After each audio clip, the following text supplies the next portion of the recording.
Good morning. Today is Saturday in Boston, and we've got the average Boston weather right now.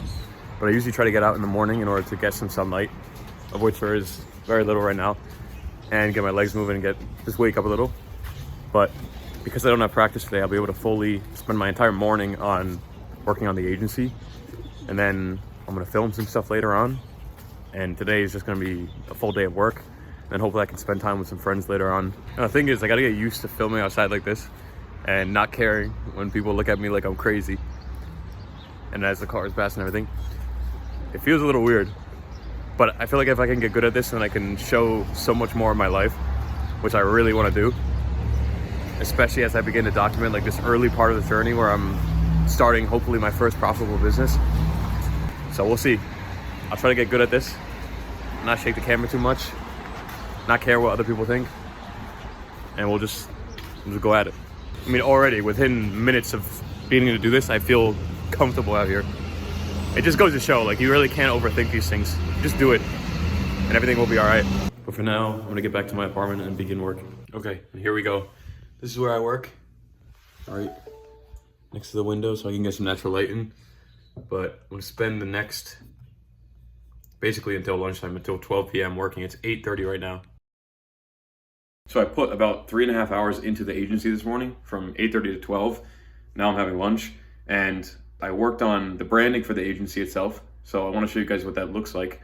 And then I finished the discovery call intake form. So when someone wants to have a call with me about their brand and my services for their brand, I can collect information on them and then set up my pitch deck accordingly to their brand, or just pre-call qualify them as someone that I wouldn't want to work with, that there's not good fit with. So that intake form would be helpful. And then I also finally finished up the pitch deck for the discovery call. So it's funny because the branding itself for the agency is so simple, and you guys might even think it's so simple that it's stupid. There it is in all its glory. And that's the name of the agency. And I haven't even made it public yet that I'm working on this agency, so no one really knows except the people that I've told and you guys.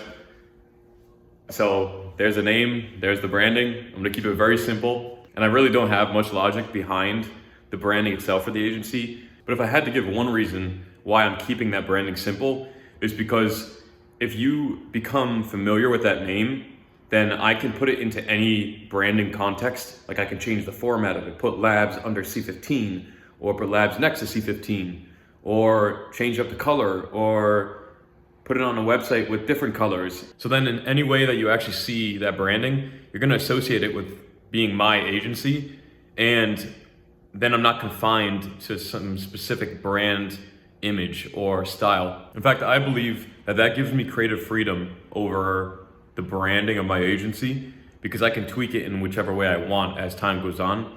Maybe even add a creative twist where as time goes on, the branding evolves in a certain way, and then you can kind of spot this theme over time. But that's really just a bit of an artist touch. That's not really anything that's crucial to the business. Also, here's lunch.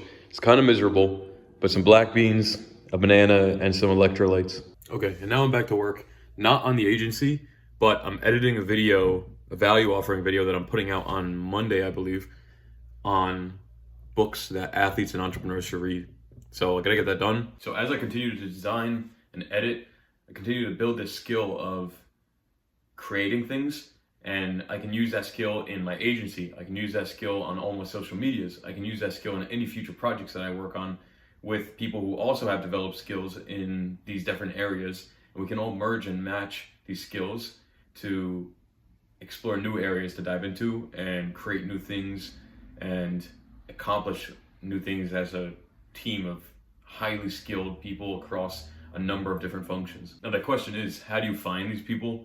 How do you find people who are incredibly good editors? How do you find people who are very good at marketing, very good at accounting and finance, very good at investor relations, all these different things? How do you find these people? Do you network? Do you post about it on LinkedIn or on your Twitter? Do you just go on these talent platforms like Upwork or Fiverr and try to find these people online? How do you really do it? That's something that I don't understand yet, but I'm gonna learn that very soon if I want to continue to scale what I'm doing. Now, in about a week, I'm going to post on my LinkedIn, this is what I've been working on all semester. this is my agency. I've been documenting this journey on my YouTube channel, and I linked my YouTube channel. And it'd be really cool for people to come out of the woodworks and say, hey, how can I help? I have editing skills, I can make your videos better. Or I want to learn marketing, let me service clients in your marketing agency. So we'll see what happens when I make it public. It'd be really cool to have that kind of support.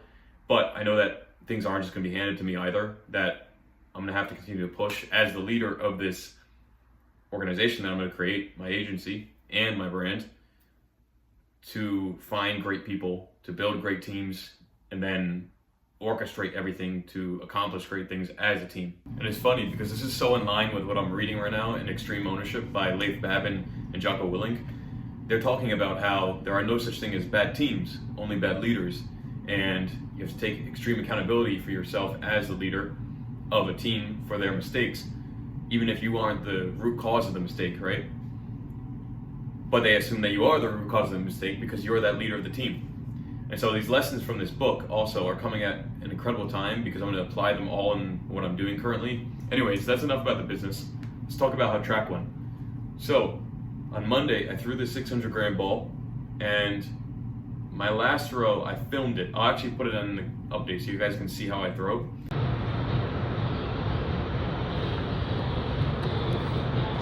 And I dropped my arm in my throw, which is a bad thing because when you drop your arm and you try to come through, all that force gets absorbed on your UCL, the exact ligament that I partially tore last year, doing the same exact thing. So that's a mistake that I need to fix, because if I don't fix it, then when it comes time for a throw where I put a lot of force into it, my UCL is going to take the brunt of it, and who knows what will happen. So that was Monday. But then on Friday, yesterday, I threw the 800 gram javelin outside, and I worked on fixing that issue, holding my arm higher as I went through the throw. And that would allow me to absorb more of the force right here in my shoulder area, not on my elbow, with a quick rotation.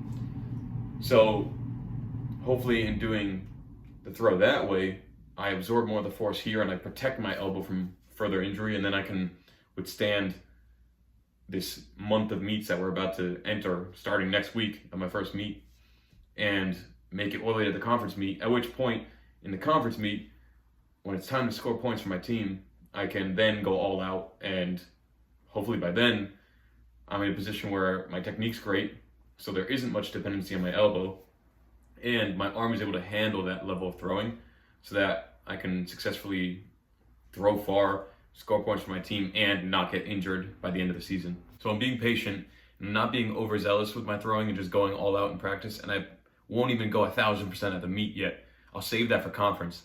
But what I have noticed is my arm does feel generally stronger from all the PT I've been doing, and I think that'll allow me to be able to handle the season of throwing unlike I was able to last year.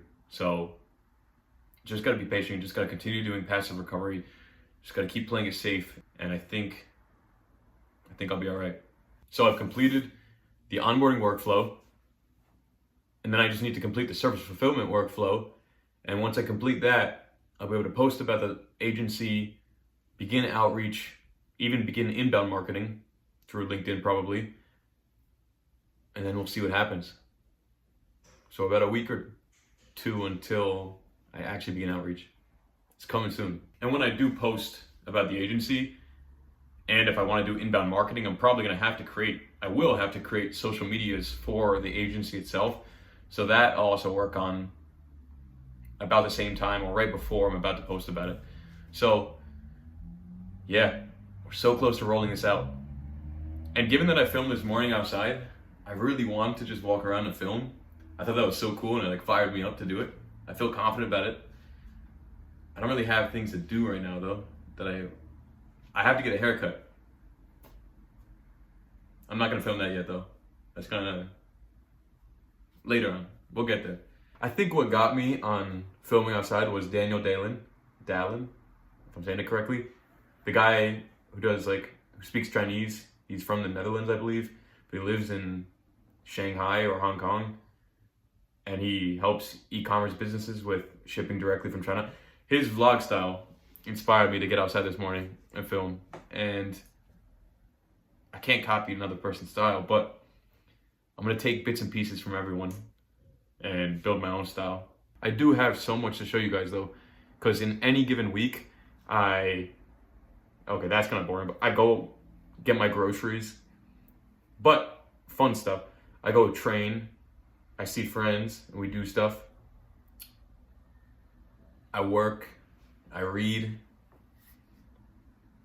Hopefully some cool things happen in the summer. I promise you my life's not boring, but I'll be able to show it more now. Once I get comfortable walking around like a crazy person, right? So you guys will see that soon.